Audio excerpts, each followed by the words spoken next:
Willkommen bei GCP Live, einem Podcast, in dem wir über Google und Technologien sprechen.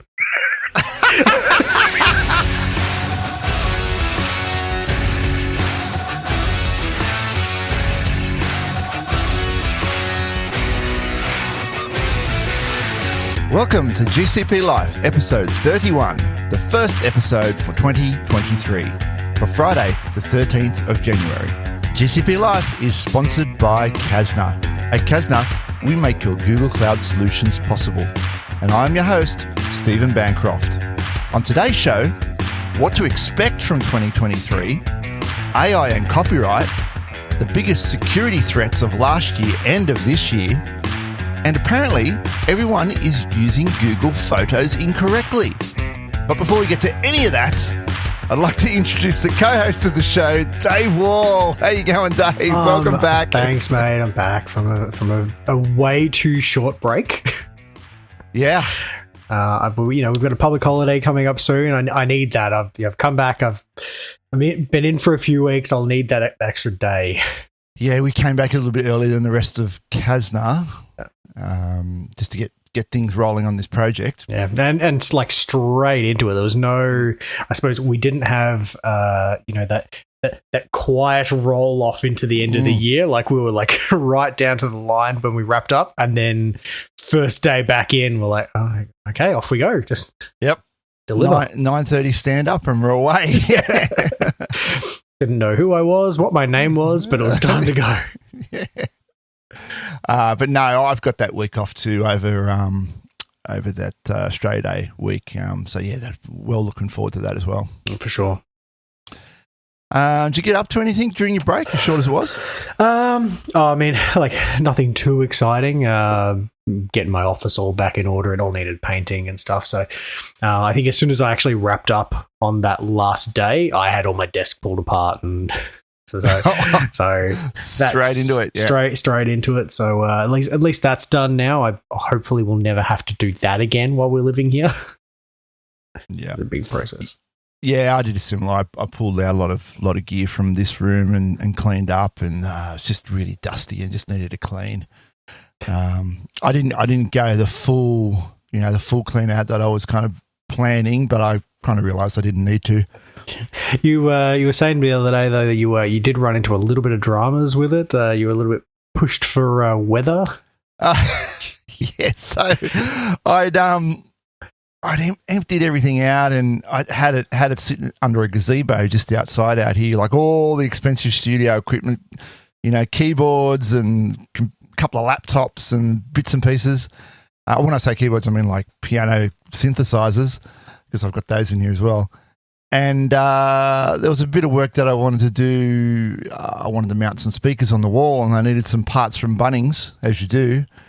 And I looked at the sky, and it was coming over dark. And I thought, well, I've got to have this stuff out in order to do this piece of work because everything's in the way. But I got to get to Bunnings, so yeah, off to Bunnings. Quick, got to get some paint. You know what it's like trying to get paint at Bunnings in a hurry. It just doesn't happen. No thanks. Got back and just quickly slapped it all up, put it all up. And just as I started loading things in, the heavens opened up and it rained. I pretty much had all the expensive gear inside by that point, but there was still a few bits and pieces out there and it wasn't too bad. That was all undercover, but it's just not ideal. Not ideal. Still not ideal. I noticed there at the end of last year, I went around hunting around for stories, and we talked about ChatGPT and AI a lot the end of last year, and a lot of podcasts and blogs that I watch, and a lot of stuff on YouTube. It's all ChatGPT. Yeah, it is. Everyone's talking ChatGPT at the moment. Yeah, it's I don't want to say the new hotness, but it's.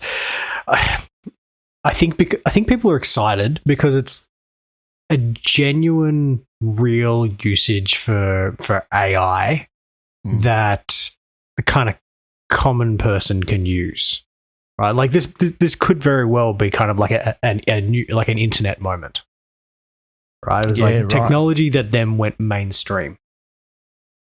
So that's how I'm sort of feeling, is that like we're kind of at that point now. This is not being overhyped like metaverse stuff is. This is this is real. Yeah, and it's accessible, right? You don't need to be a tech head to go and be able to ask it a few questions. No, don't have to be a data scientist. No. Don't have to make the model. No. Maybe I should have referenced it in the show, but there was an article. I just saw the headlines that came up in Sydney Morning Herald along the lines of Australian schools are not ready for the AI onslaught. Oh, you like? Right. Is that about like people creating like essays and stuff using it? Yeah, that's right. Yeah. They just I think they're blind. They're blind to it at the moment. They've got no idea. I know my son's school is they got no comprehension of like what it's capable of. And he's like, of course, I'm talking to him about it. And he's like, yeah, I put this in and put that in. I took the text out. And I'm going, well, I guess. I don't know. Working smarter, not harder. Exactly, yeah. I mean, I think that's okay if you use it as like the basis, like maybe like the framework of like what you want to write, give you some ideas and stuff. I think if you just like you put the writing brief in there and you copy exactly what it does out, like that'll be able to be found out, right? Like searching for the text on Wikipedia and exactly. And basically, even my son, he's 15. He admitted that what came out of ChatGPT was unusable. Really, it wasn't very good. You know, even in terms of his comprehension. He said it wasn't very good. I ended up changing it around a lot anyway. So if you're doing that, then I suppose it's okay. But we'll get on to it later in the show. There's a lot of other things to consider around the ethics with AI that's going to probably blow up in 2023. But I hear you've got a new toy there, Dave. Yeah, I've got new phones. It was just time contracts were up, so I've got a Pixel 7 here. I mean, I don't have a huge amount to say about it because it came from a Pixel 6, right? So we're just going one generation across. It's a little smaller. It seems snappy, but it's not like I do a huge amount with mine. Like as long as it takes decent photos and is quick enough for what I want it to do, then it's a phone. Yeah, right. But I do like the opportunity when changing handsets, like to actually go and like clean up all the old apps and stuff. Like when you go to do the transfer across, like what is that? I don't use that anymore. I can't get rid of that. Get rid of this. Why do I still have like the Office apps on there? I haven't used them in probably didn't even need them when I had my last phone. Right. So cleaning up a bunch of that stuff is good. Few annoying things, like transferring like application profiles. So, you'll migrate across to a new handset and some things copy across really nicely. You open the apps and everything's still there in your accounts, but most stuff you have to like re-sign in and pull your credentials. So it's just that general stuff that I'm dealing with. But and all your multi-factor. Oh yeah, I think my Microsoft Authenticator is still going to the old phone. I need to get that across. Swing that over, Yeah. Yeah, nice. And just before we get on to the news items, both you and I have been playing with this service called Spriggy. Yeah. This is very cool. I guess for both of us, right? We're both looking for a way to be able to better handle like pocket money and responsible spending and stuff with your kids. My partner actually had heard of this Spriggy thing. I think she'd read an article about it, and we looked into it, and yeah, it's nice. The kids have got like their own cards. You can. You can use it for like just regular scheduled pocket money for them, but you can also create like jobs that they have to do, like, put the bins out and I'll give you, 50 cents or whatever. I think it's really cool for that. Yeah, I went in and set up a whole bunch of jobs during the week that they can do. And if they want to earn some, some money, some coin to do that, then they just do the job and I check it off. As you said, they get a card and you can put the money into their savings or you can put it into the card and they can transfer between the two as well. But as soon as the card arrived, my son immediately went onto the Google Play Store and bought a couple of games. and then he comes running downstairs and goes, I figured out a flaw in the system. It's like, what is this going to be? So, according to the Google's refund policy, if you don't like it after 30 days, you can get a refund within 30 days. So I can get a game, speedrun it, and then get a refund. I'm like, okay, good luck with that, mate. I'm not satisfied with it. I didn't get 30 days worth of game time out of it. 30 days.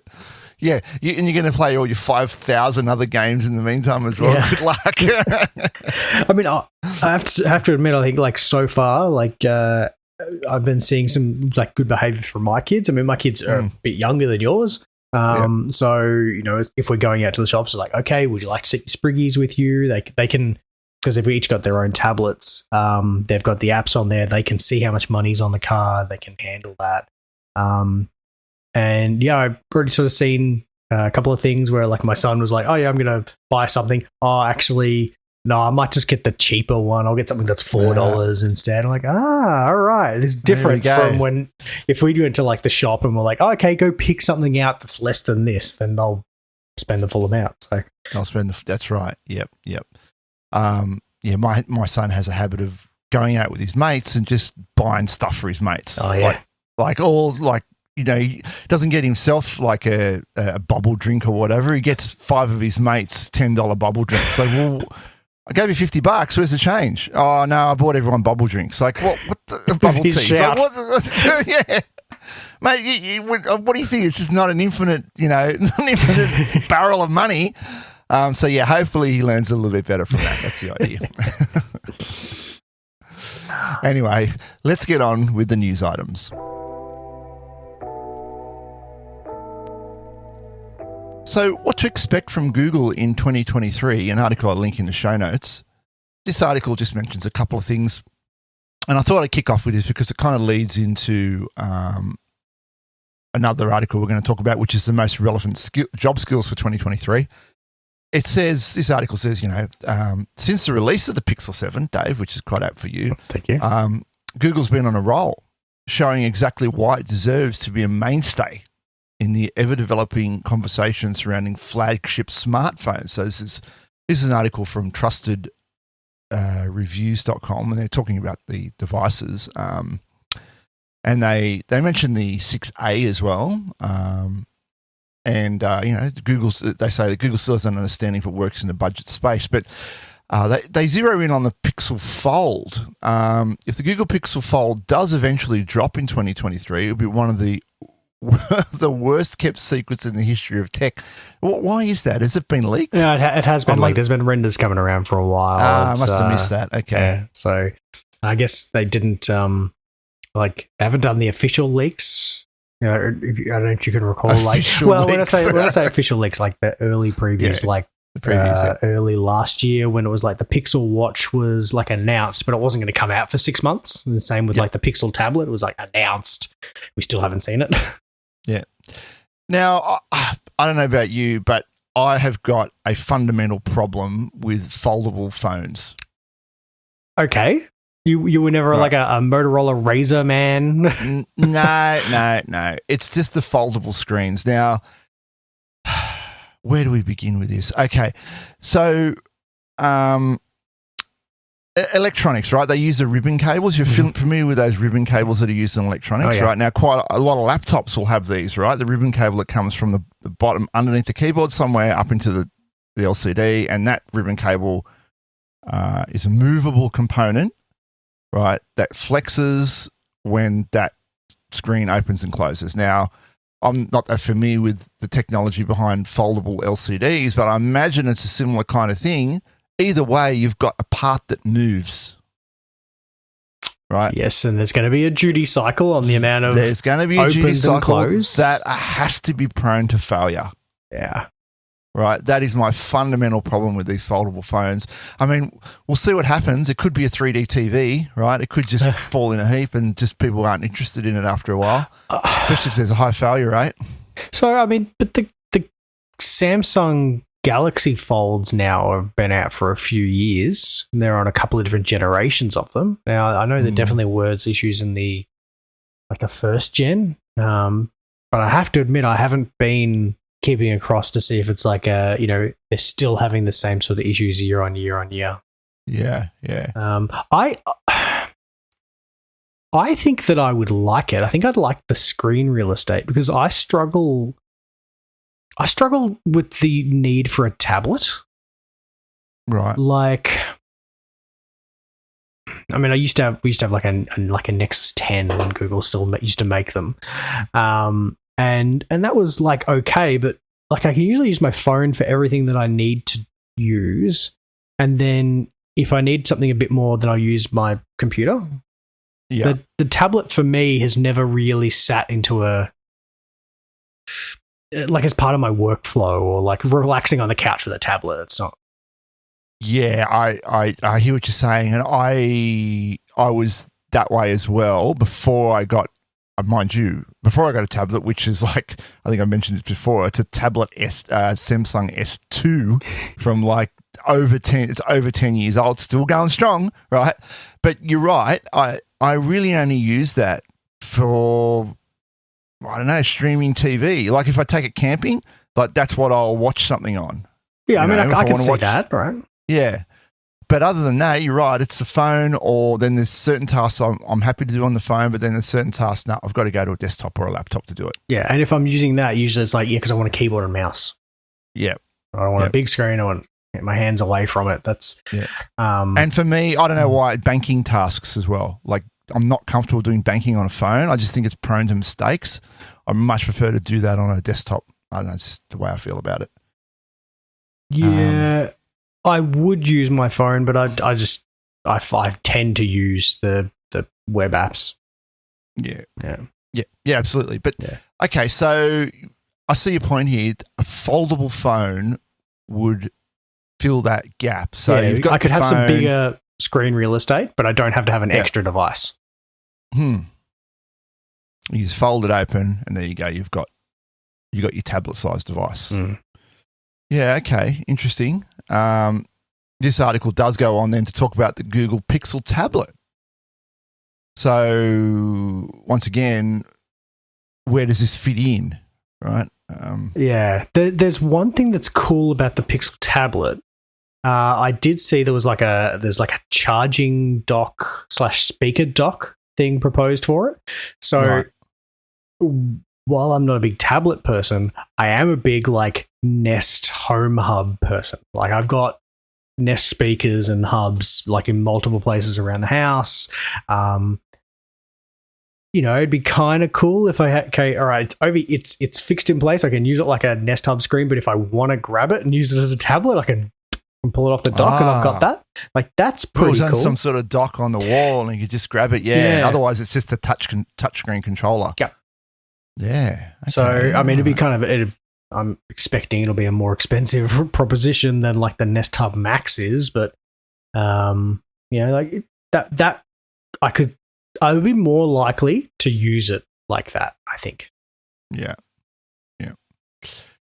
What about an update for the Nest speakers? This one feels like a no-brainer given that the last Nest product to receive an update on the Google Nest Pack early 2021. So I don't say specifically what they're going to give in terms of an update, but we can expect one. Yeah, I mean, that would be decent. Yeah, the Nest Minis have been around for years, years and years. Yeah. They did update them, I don't know, what was it?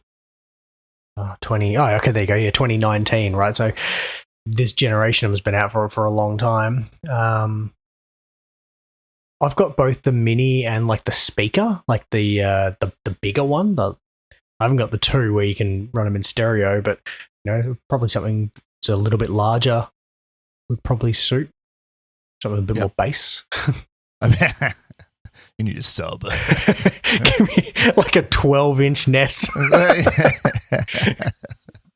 The Google sub. Yeah. And then, of course, it goes on to talk about Stadia. Now, we never got Stadia in Australia, but it's gone. Stadia's dead, man. And they're refunding.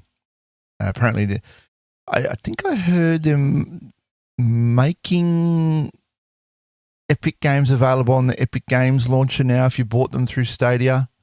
Okay, right. So transferring the licenses across? Transferring the license across, yeah. Oh, that's good. So, yeah, they're making some sort of, compensation for people that bought the games in Stadia. I wonder if it'll copy the save games across as well. Yeah. If they're in the cloud, there'll just be a save game file in the cloud. I suppose you could get it, yeah. Well, I don't know about Epic Game Launcher, but I think Google would have to do it from the back end, right? If you had your save game in Stadia, if they were going to transfer your licenses across to Epic and the save games, it would have to go across in the back end. Yeah. I'm assuming Epic Games has Cloud Sync the same as Steam does. So I think there is something like that. Matter of doing it. Yeah. And then finally, they talk about the Pixel 8 and Pixel 7a. It's practically a given, but the thought of a new line of Pixel phones always gets us excited. After all, the Pixel 7 Pro is an absolute triumph. Now is that your vibes on the Pixel 7 Pro? Well, I didn't get the Pro. You don't have the Pro. Right. I didn't want to fork out the extra for that. And plus, it's big enough as it is that it's especially because I use like the quad lock cases and they're quite bulky. So like the phone's big enough in my pocket. I didn't need to go to a Pro one. Yeah, right. I have to start carrying it around in like a messenger bag. Hey, then you won't need your tablet. It does it all. Yep. Yeah, cool. So that's what to expect from Google in 2023. Now, another article that's popped up is the most relevant job skills for 2023. Now, this is pretty long and it goes into a lot of things, but I thought we'd just quickly go through a few things here. This is an article on rediff.com. I believe it's an Indian publication. And they talk about cybersecurity being the first thing, the number one thing. I think that's no surprise to anyone, right? No.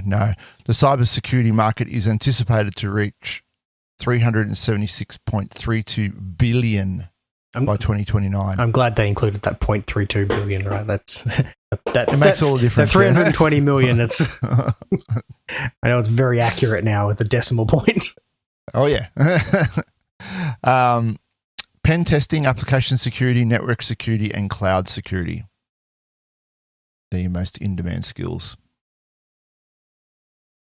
Number 2, cloud computing, no surprise. Right. The global cloud computing market will be worth $832.1 billion by 2025, which is not that far away. No.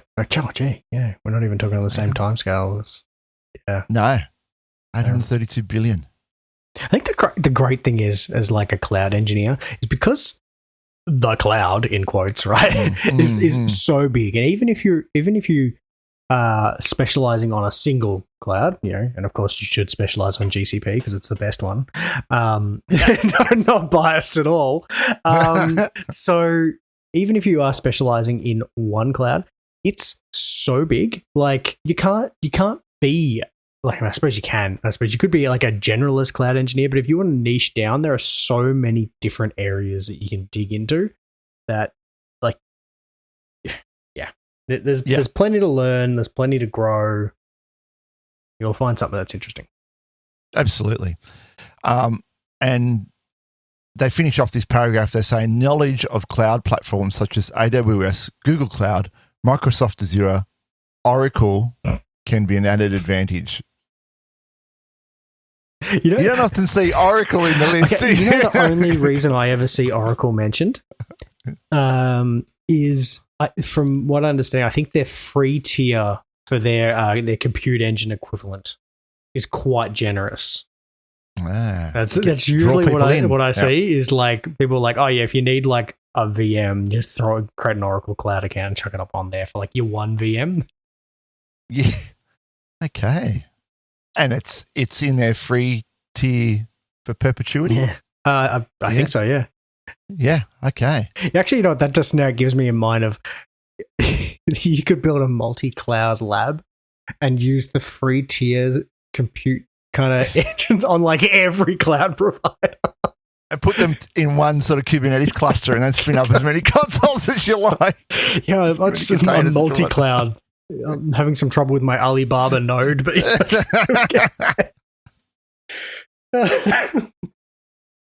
don't make me do it. Yeah. Sounds like an experiment. Number 3, augmented reality and virtual reality. Yeah, I don't know. I mean, how long's Google been pushing the augmented reality shtick? Google Glass.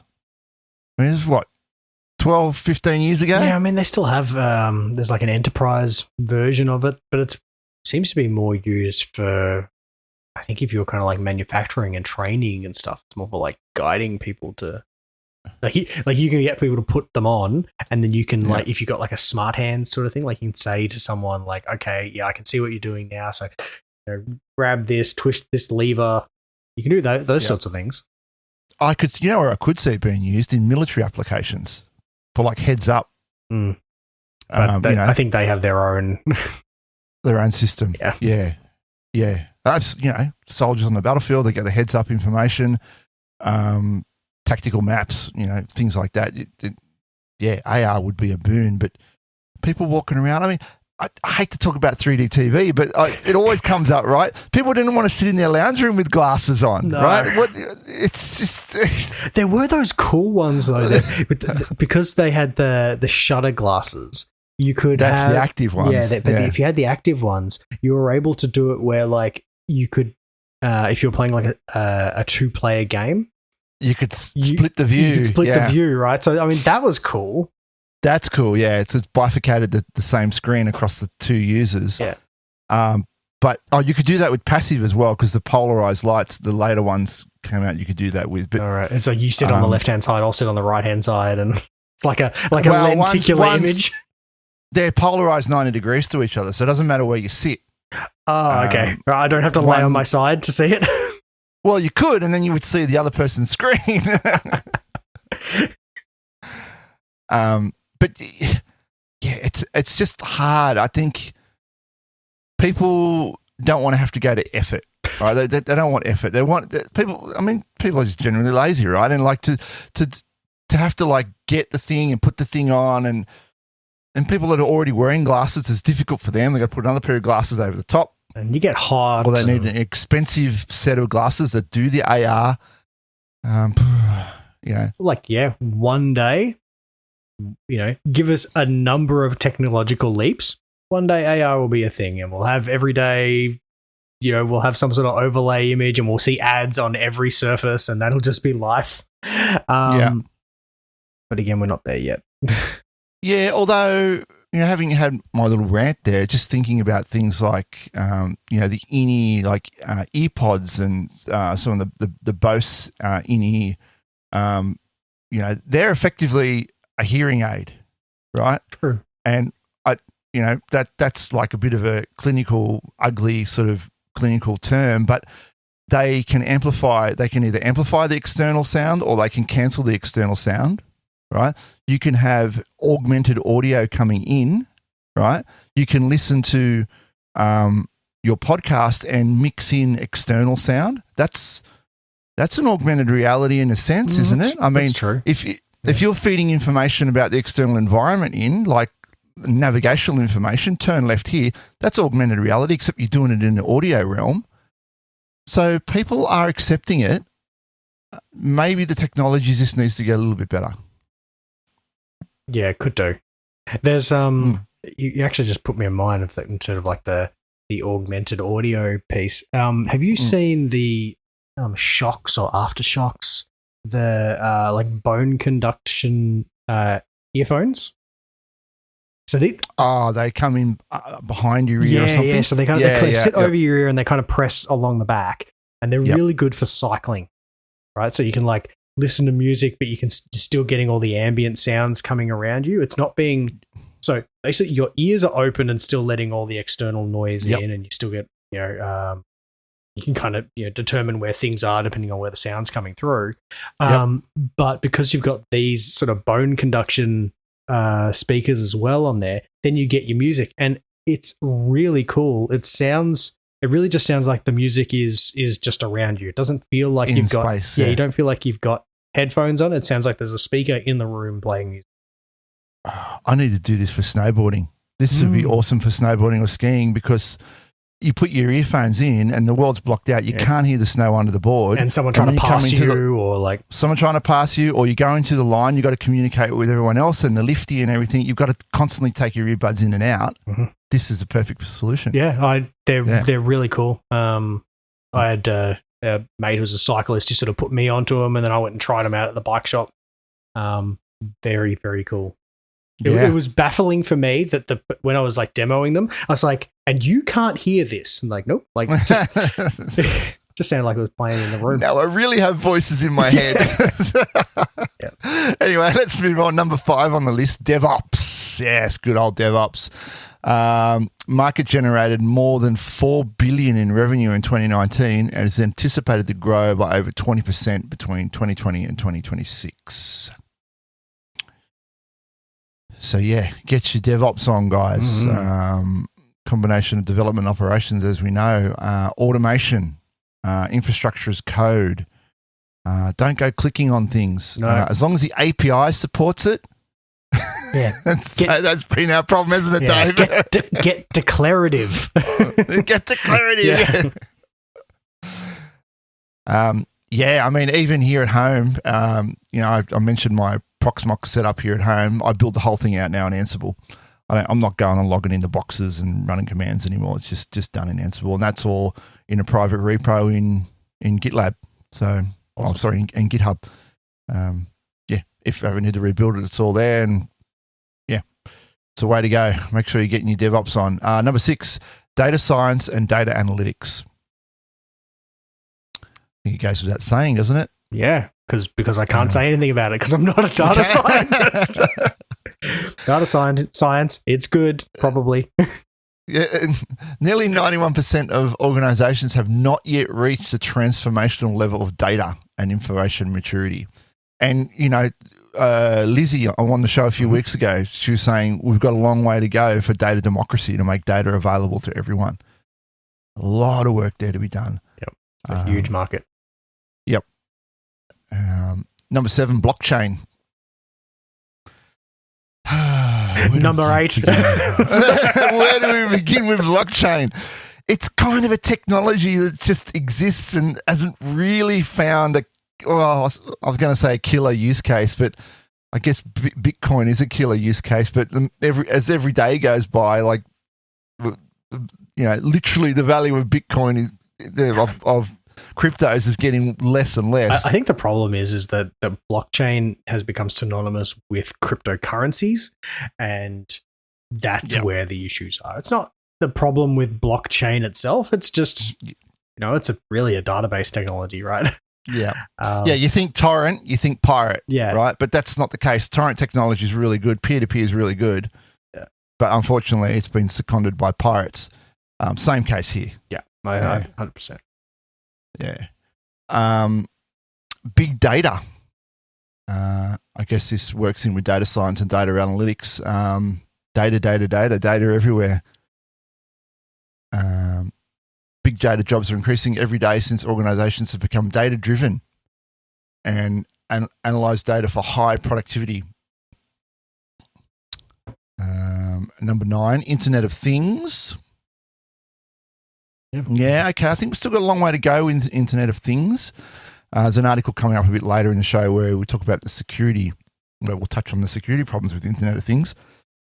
So still a bit of a long way to go there. And number 10, robotic process automation, RPA. And like RPA really kind of comes into that, like automating more legacy systems that don't expose an API. That's where it sort of comes in. It's like I'm automating something that can click around an interface and pretend to be a user. Really where that sits. Yep, and doing someone out of a job. No, that's not what we're doing.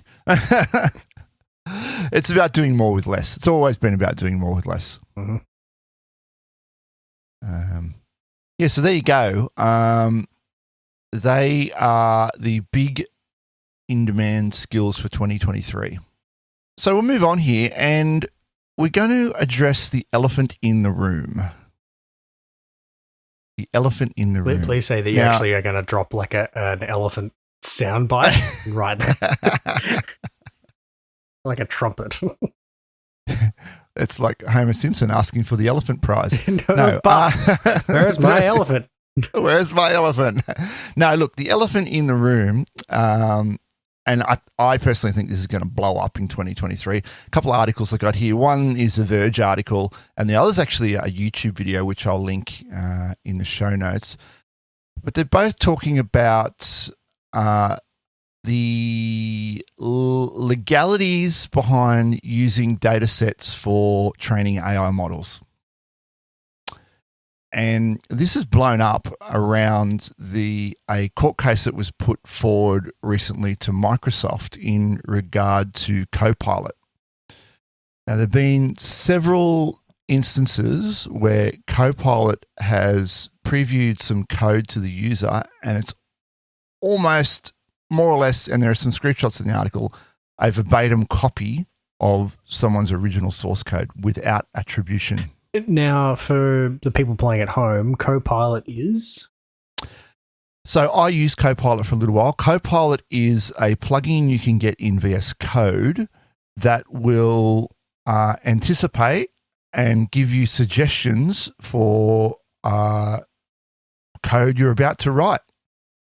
And I have had it, and I'm not joking here, you write a comment and then you start to write one line of code and it interprets what you want. And I've had it give me, up to 6 lines of code that were perfectly what I wanted, exactly what I wanted.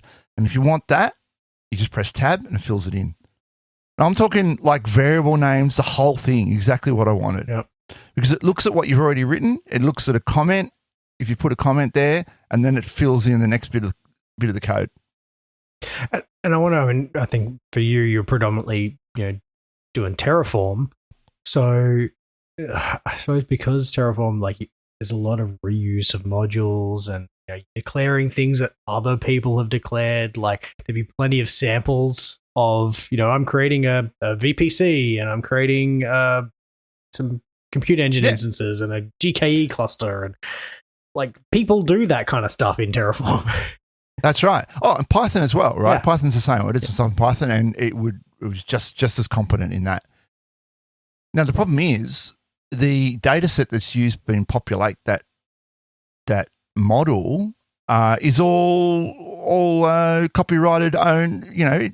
It's all licensed code under GPL or MIT, whatever license you choose. Typically, it's licensed code. Now it may be free and open source, right?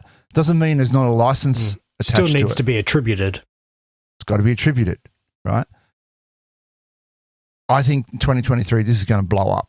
Now, AI art has the same problem, right? Now, if you go ahead and watch their video in there, the AI art generation has gotten so good that sometimes, in some cases, the signature of the original artist or a form of a signature is starting to appear in some of the AI-generated artworks. Oh, geez, because it's I want art in this style, and there'll be someone who is, just prominent in that area of that type of art.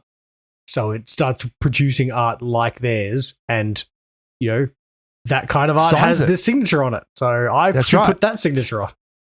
Now, it's not the complete signature. It's fragments of the original signature, but you can clearly tell that those fragments are very similar, if not identical, to that an artist that does similar artwork of that style.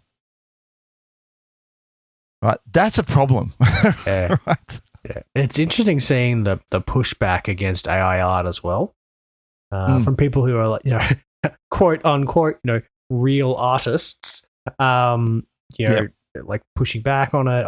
I saw last week, I think it was there was on Reddit, somebody they got their art, their post removed from an art subreddit because the moderators nah, this is AI art, and no, this is my style. I can send you all the files of me creating this, and they're like, no, your style is too close to AI art.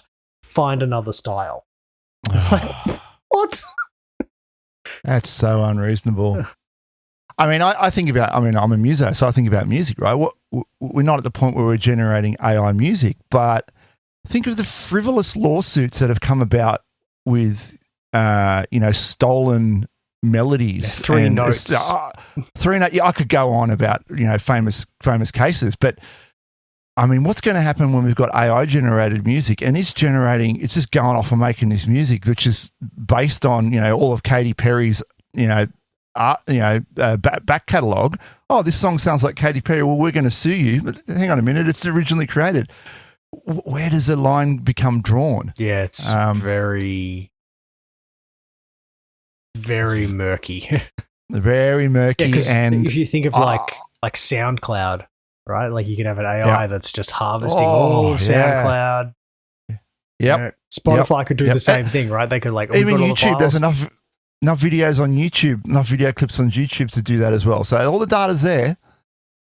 Just before we get into this article, the rest of this article, although we've ranted a little bit now on it, I just wanted to say, if you were in the Copilot test, the pre-release for it, which I was, and then when they went to the paid subscription, they switched it off, and I missed it. There is a free version, like a completely open and free alternative to Copilot. It's called Code Gen X, and it works exactly the same. Do you have to be a Gen Xer to be able to use it? Is that like the millennials need not apply? I'm a Gen Xer, so I couldn't tell you. No, that only works for you. No AI code for Zoomers. That's right. None for Zoomers or Boomers, no. So Code Gen X, absolutely free and open source. And this is the thing, right? Here we don't have a body where we can go and sue. Right. How's this one going to work, right? This has been trained by GPT-J, I believe. GPT-J, code generation using GPT-J. Works with all coding languages. And you can't put that genie back in the bottle. You can't put it back in the bottle. Yeah. So if we've got laws that suddenly govern this, then, I don't know. This is new territory.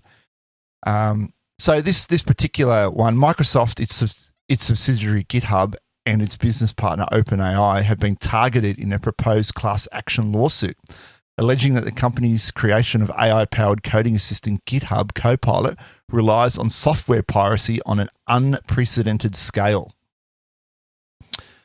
Copilot has been found to regurgitate long sections of licensed code without providing credit.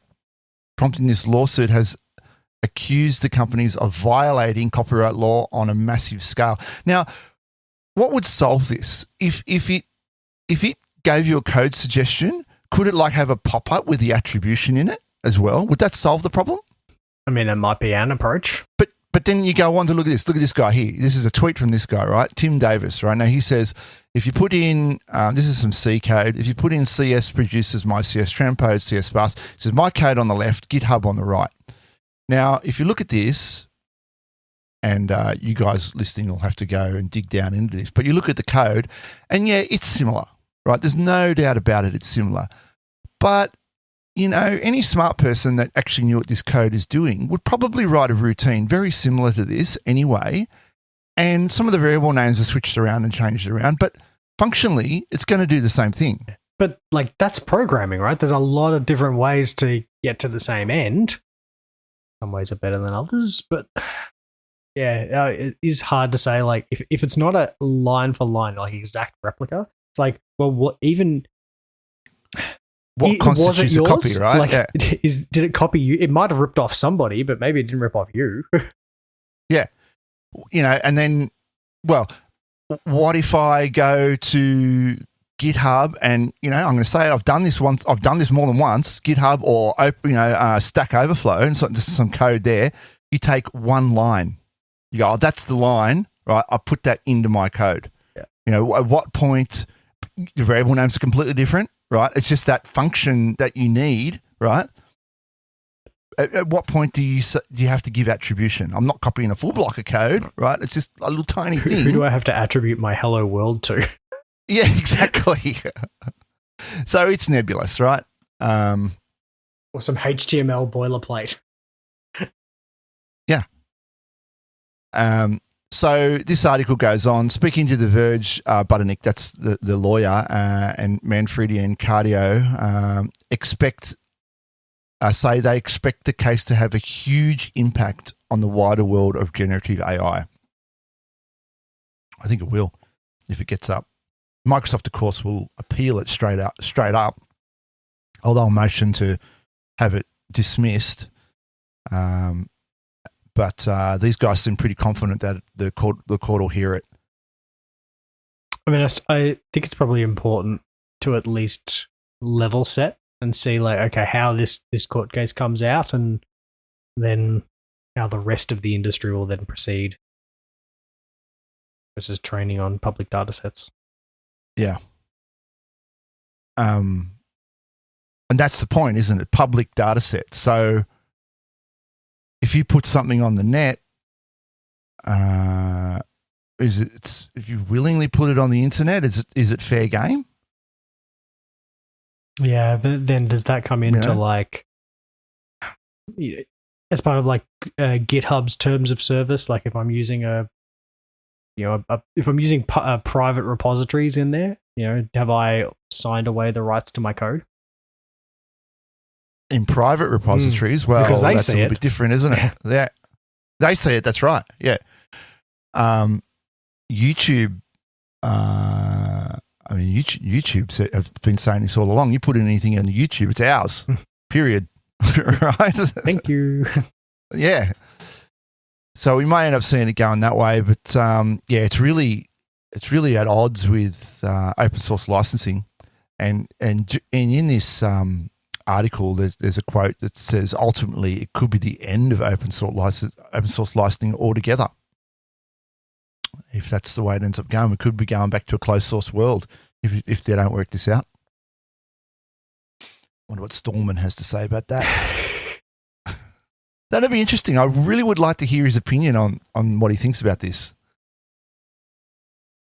And finally, they finish up here once again in this interview in the article. The DMCA applies equally to all forms of copyrightable material, and images often include attribution artists when they post their work online, typically include a copyright notice or a Creative Commons license, and those are also being ignored.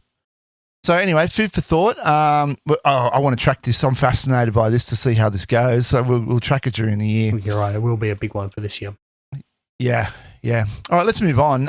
Speaking of Google Nest and Google Home speakers, apparently a flaw was found in Google Nest and Google Home speakers. And I've just included this article because this leads into our security stuff we're going to talk about.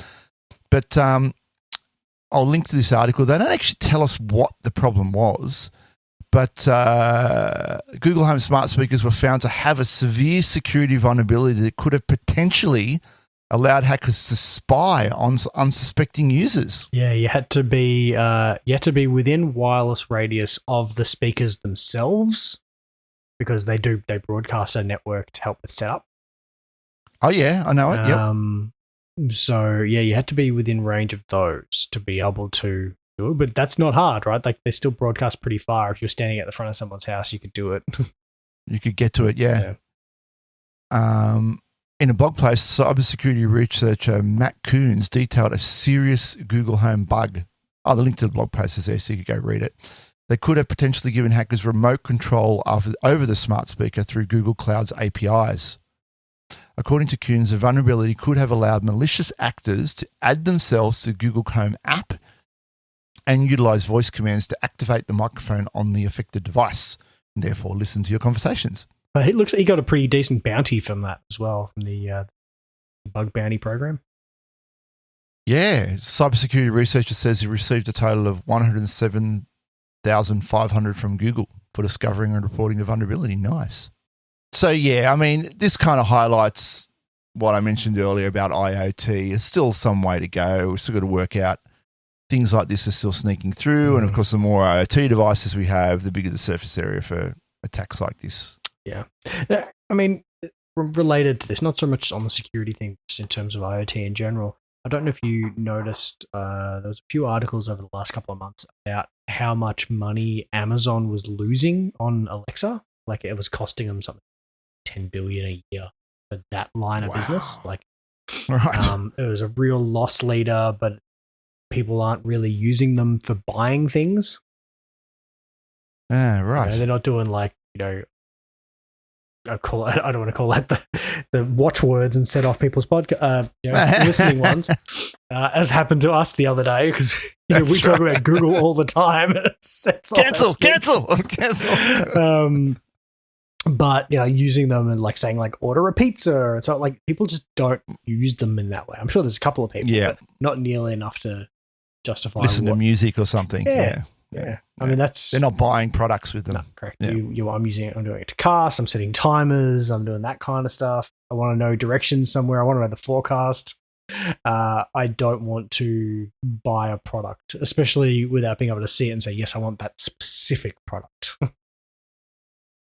Yeah, I mean, it's a bit weird to think that you would use an Echo for that purpose because you want to see the product. You at least want to see some images of it, right? And get some measurements and stuff, Yeah, or if you're like, oh, I need a laundry detergent, right? Well, which one's it going to give you?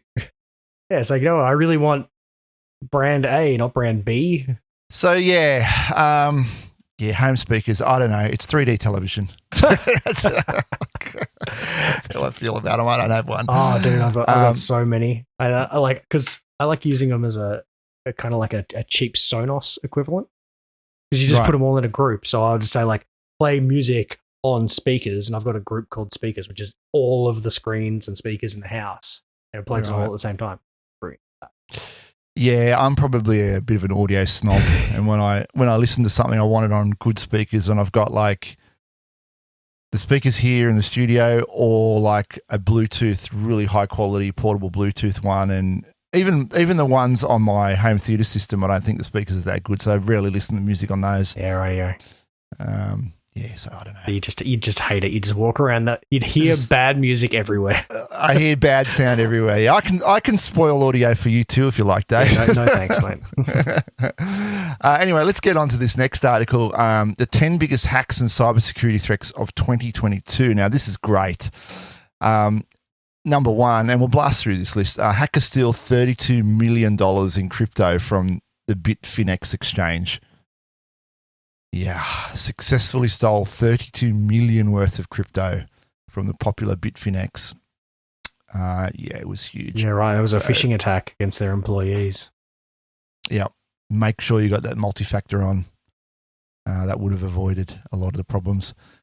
Twitter confirms, number two, Twitter confirms data breach affecting 5.4 million accounts. Although previously reported vulnerability on social media platforms. So it had been reported. They did nothing about it. Bang. Breached. Well, good thing they've got a whole lot of engineers now that if they had to do any more updates. Oh, wait, no, they don't. No, they don't. They sacked them all.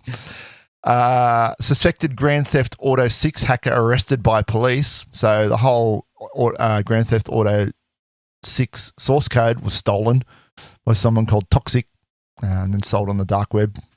That's a great one. Breach of the Cash App data.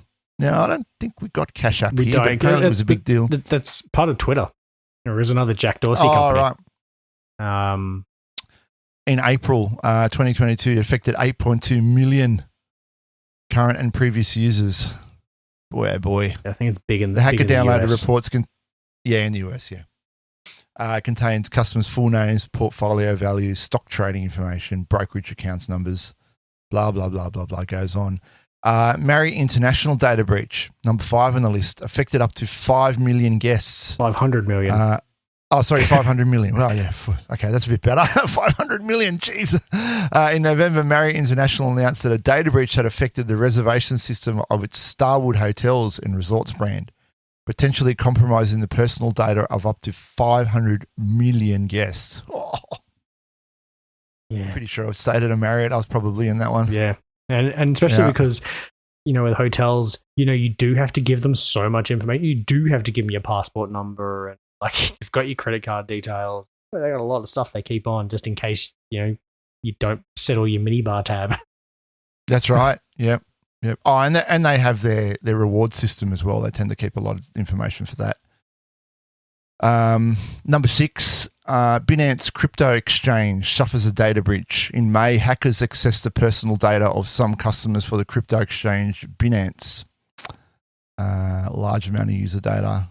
I don't have any more details on that one, but that was a pretty big one as well. Number 7. Now, this is an interesting one. It's a bit different to the others. Meta fires employees for allegedly hacking into user accounts. And this is not what you think. They were employees who were being contracted to work as security guards at Meta.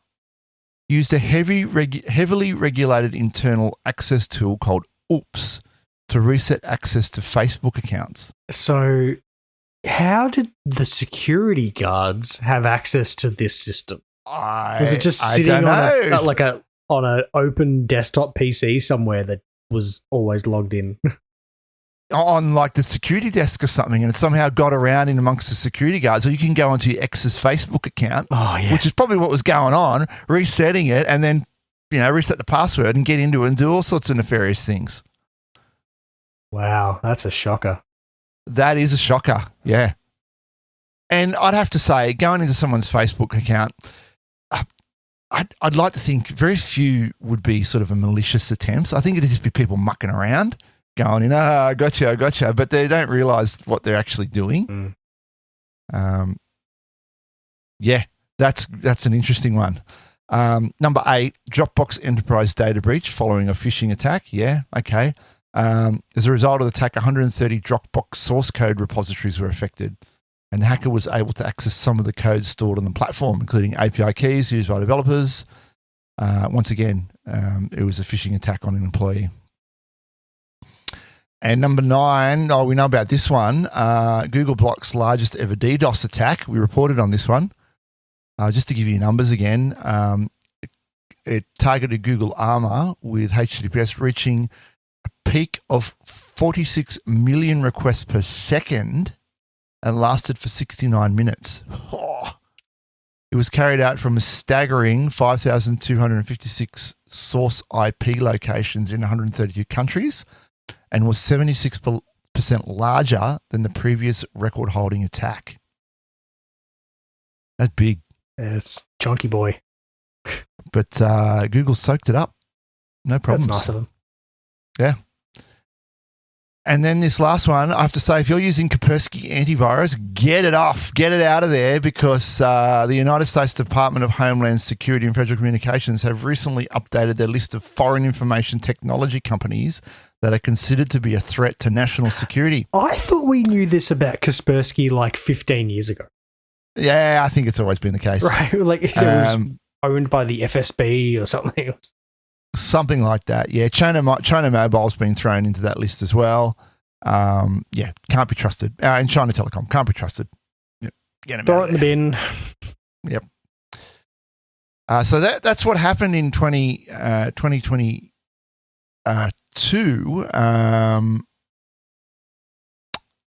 We also have another article which I'll link in the show notes, but I think due to our time at the moment, I won't go through any detail, but they're talking about what are going to be the biggest threats of 2023. Phishing and social engineering, crime as a service, multiple threat vectors used in attacks. That's an interesting one, multiple threat vectors. I mean, talk about a big DDoS, right? There's your multiple threat vectors. Attacks on cloud security, third-party access risks, lack of cybersecurity knowledge, cyber attacks by nation states. That's an interesting one, particularly in the light of what we've seen lately. Quite a detailed article, and it really seems that security. We thought security was a big focus during 21 to 22. I think 23 is going to be some hot stuff. We're going to see a lot of security articles coming out. We're going to be talking about it a lot. So strap yourselves in. There's that one in there that like crime as a service though. Like this really crime as a service platforms. Like what? We're going to get to the point. I want jail as a service. Like you pay a fee to keep someone in prison. CAAS, crime as a service. Yeah. They can make more money enabling entry-level cyber criminals to commit crimes than they can directly targeting victims with less risks. I suppose that's like if I'm a a hacker, I've got a bunch of tools. I can let you, I don't know, pay with Bitcoin or something or Monero to use the tools and point them at something to breach. So it's like, I just made the platform. You're the one who used it for evil. Just contract out your services. Yeah. Yeah. Yeah. Could you see it coming up as in the Google console as one of the options on the tabs, one of the tab options? Crime as a service. Oh, go in here. What have we got? Oh, Kali node. Yeah, let's spin one of those up. Maybe more of an Alibaba service. Yeah, Nmap. Yeah, I'm going to run that. Yeah, all right. Look, I'll leave that to our listeners to go and have a look at. But some great stuff in that particular article. I thought we'd just finish off with this particular article. Everyone is using Google Photos wrong. Everyone is using Google Photos wrong. Now, what he's getting at in this article is, you get your phone, you casually take a photo, you look at it for a bit, you don't think about it anymore, right? You go, here's a case in point, right? I got a letter of someone, Christmas mail, right? It's got his address on the back, right? Now,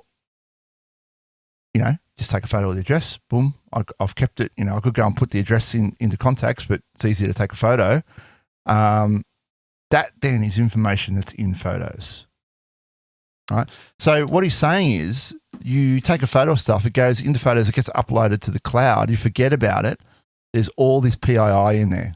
And stuff that you have forgotten about. Yeah, it was an interesting article. There's some bits in there it was saying about like, I'd take like 16 photos, but really only want 3 of them.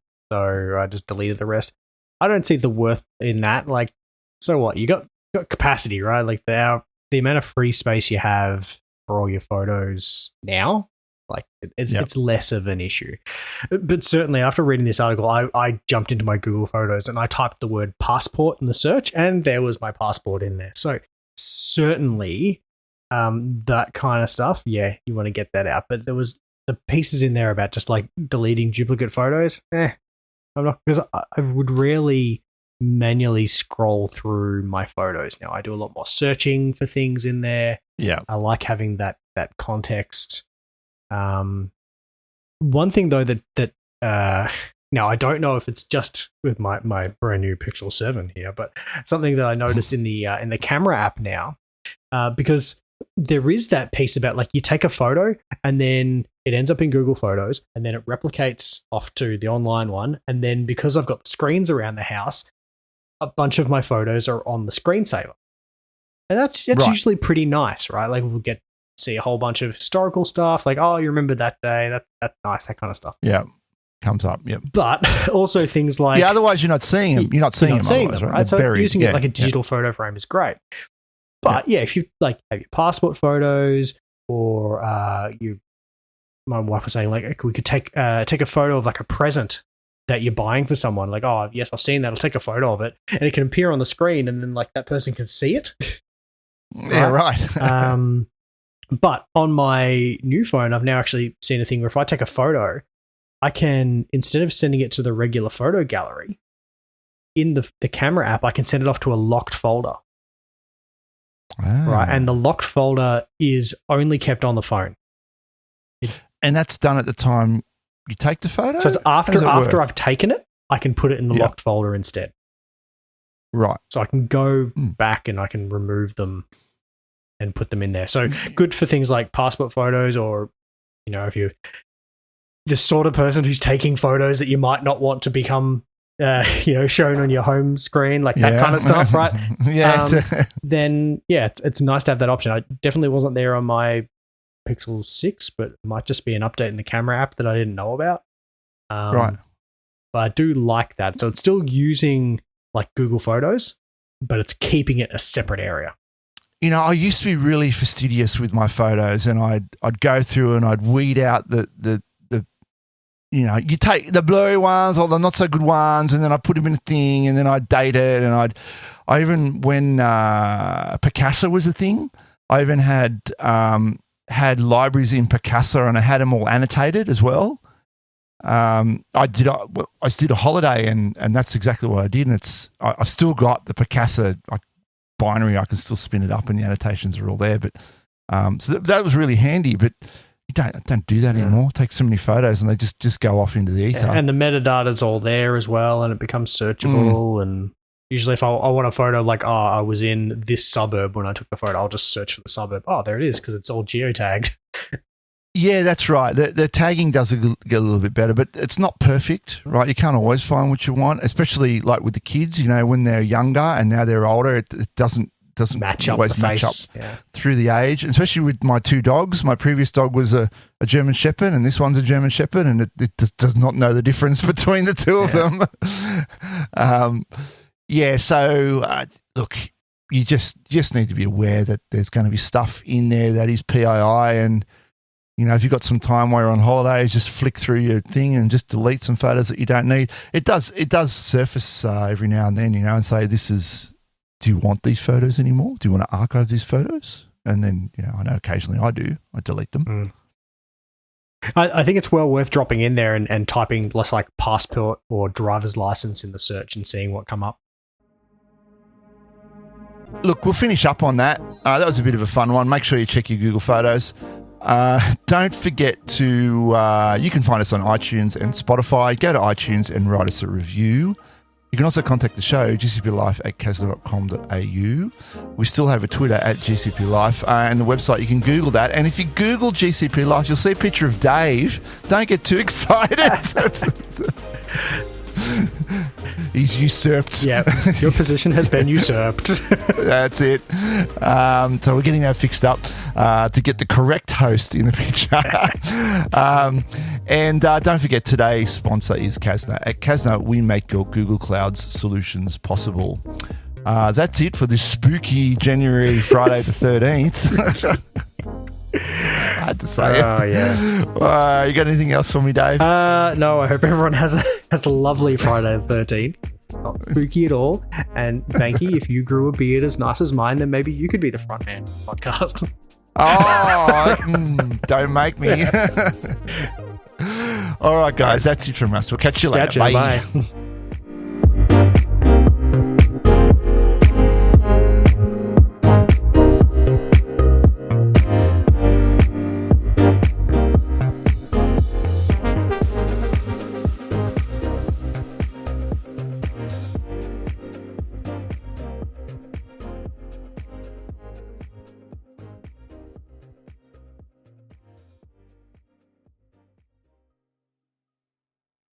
What the heck? Well, I thought we could go multinational. No, I just chucked your usual intro into translate.google. Well, I got my soundbite, that's for sure. It's good because I can play it back and give me the pronunciation.